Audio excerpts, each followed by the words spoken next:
Nagkwento si Sangretera Bianca Umali sa naging preparation niya sa matinding fight nila ni Gargan, Tom Rodriguez sa Encantadia Chronicles Sangre. Si Soldarius Luis Ontiveros naman aminadong nagulat sa plot twist ng kanyang character sa series. May unang chika si Athena Imperial. Luhaan at tila broken-hearted si Flamara sa behind-the-scene video na ito ng mga karakter ng Encantadia Chronicles Sangre.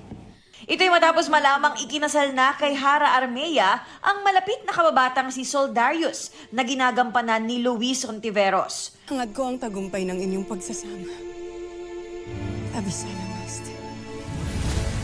A lot of people are against it because they prefer us to be paired with Daron, John Lucas, or Flamara, Fita Silva.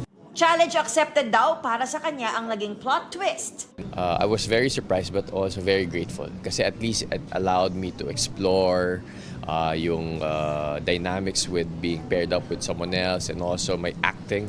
It gave me a little bit more space to explore the different personality sides of Soldarius. Ano naman kaya ang naging reaksyon dito ni John Lucas na gumaganap bilang Daron, love interest ni Armea sa fantaserye? Niloko ko mga sabi ko, ayan na.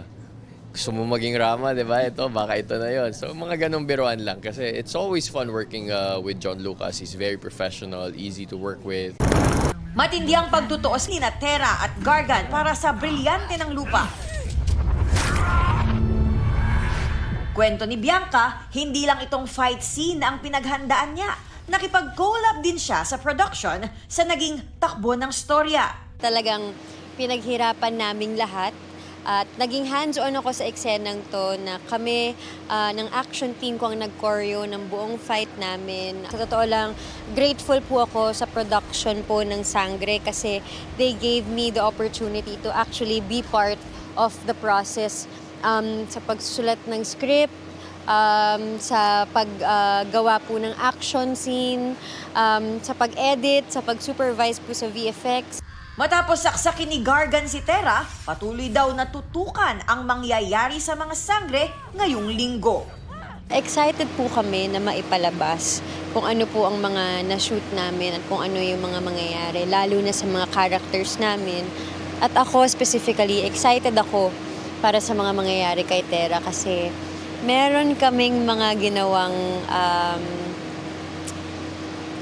mga eksenang kaabang-abang. Siguro, ganun na lang. Hindi aakalain na mangyayari. Ito ang unang balita, Athena Imperial, para sa GMA Integrated News. Gusto mo bang mauna sa mga balita? Mag-subscribe na sa GMA Integrated News sa YouTube at tumutok sa unang balita.